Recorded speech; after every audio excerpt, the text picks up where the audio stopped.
बहुत बहुत धन्यवाद। बहुत बहुत धन्यवाद आदरणीय कॉमरेड इंद्रजीत जी का। मेरा आने वाले सभी वक्ताओं से हाथ जोड़ के ये निवेदन है कि जो मेन बातें जो उन्होंने बताई हैं, 26 का जो कार्यक्रम है उसका मुद्दा, 29 का कार्यक्रम है उसका मुद्दा, जो हांसी में हमारा जो धरना चल रहा है, अपने भाई कुलदीप राणा जो अभी हॉस्पिटल में है, उसको न्याय कैसे दिलाना, उस लड़ाई को कैसे आगे बढ़ाएं, ये 3 मुद्दे हैं मेन। कोई इन्हीं पे फोकस रह के बोलना है।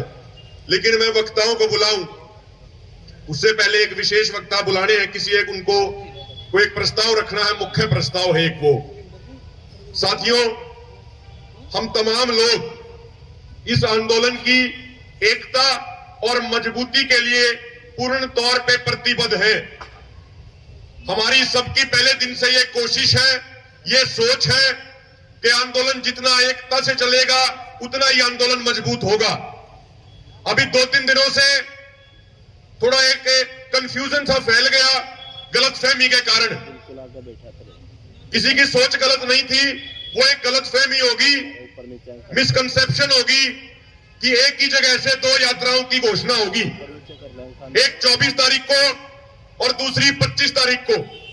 तो उस मामले पे हमारे तमाम जिम्मेदार लोगों ने अभी चर्चा करी और चर्चा करके क्या प्रस्ताव आया, क्या हमारी सहमति बनी, उस सहमति को आप सबके सामने रखने के लिए मैं बुलाना चाहता हूं आदरणीय सुरेश कोच जी को, जो भारतीय किसान मजदूर यूनियन के अध्यक्ष हैं। तो आदरणीय सुरेश कोच जी आए और उस विषय पे अपनी बात रखें।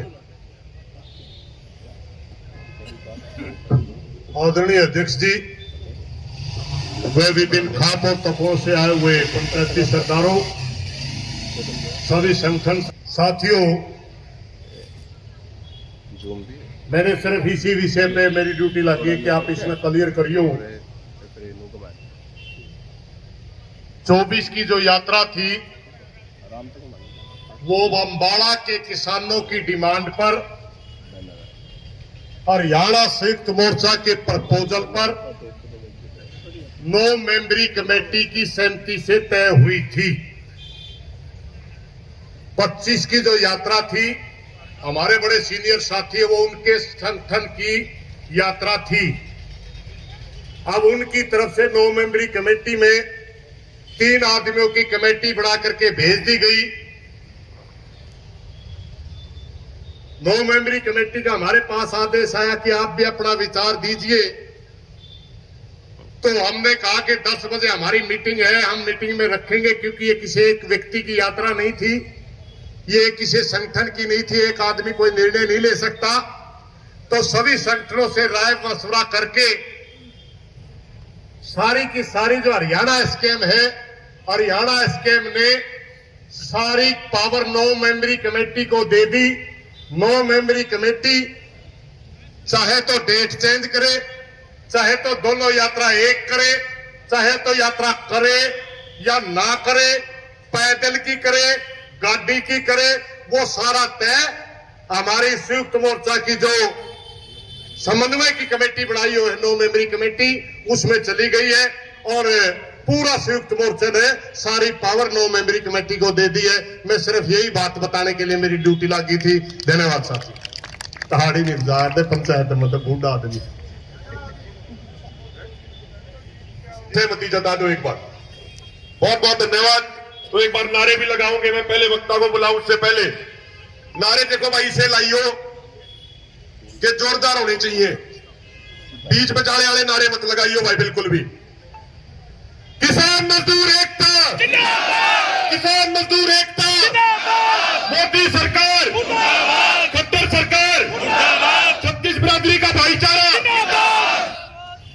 मैं सबसे पहले वक्ता के तौर पे बुलाना चाहता हूं हमारे बड़े भाई पगड़ी संभाल जट्टा संगठन के अध्यक्ष भाई मनदीप नथवान जी को। मनदीप नथवान जी आए। मगर आज एक विशेष दिन है जिसकी तस्वीर शहीद करतार सिंह सराभा और उसके युद्ध साथियों का शहादत दिवस भी है। देश आजाद हुआ, मगर आज आजादी को फिर खतरा है थे। और एक तरफ इनकी आरएसएस अंग्रेजों के पक्ष में खड़ी थी। 700 लोग शहीद हो गए, इन्हें कोई फर्क नहीं पड़ता, क्योंकि ये लोग अंग्रेजों के पैरोकार हैं। और एक ये लड़ाई ऐसी बड़ी बन गई है, इनको बैक कैसे लेके जाए, इनको तोड़ा कैसे जाए, ये सरकार के लिए चिंता का विषय। आज जैसे जैसे आंदोलन बढ़ रहा है, वो हमारे आंदोलन में फूट डालने का प्रयास कर रहे हैं, तरह तरह की अफवाहें पैदा कर रहे हैं, ये एक जाति का आंदोलन बना रहे हैं। ये कहा जा रहा है ये किसान खेती का आंदोलन है, जमीन बचाने का आंदोलन है, मगर मोर्चा शुरू से ये कह रहा है ये देश बचाने का आंदोलन है। यदि ये नीतियां लागू हुई देश के अंदर, किसान तो जाएगा जाएगा, के नाम पर भारी लूट, अब यूरिया के नाम पर लूट, मगर हमें समझना पड़ेगा। तो मैं आपके साथ नहीं, ये बात छोड़नी पड़ेगी। यदि हमने ये लड़ाई जीतनी है, मेरा झंडा आगे जाना चाहिए, ऐसे ये बातें छोड़नी पड़ेगी और लोग तय कर लेंगे कौन कौन से संगठन है जो हमारे लिए लड़ते हैं, कौन से संगठन है जो एमएलए बनना चाहते हैं, जो सरकार के साथ गोटी फिट करना चाहते हैं। लोग खुद तय कर लेंगे। हमें ईमानदारी के साथ लोगों में काम करना पड़ेगा। देश के अंदर दो तरह की लोग हैं, एक कमाने वाला और एक लूटने वाला है। लुटेरी जमात के खिलाफ लड़ाई है, हमें एक मत होकर लड़ना पड़ेगा।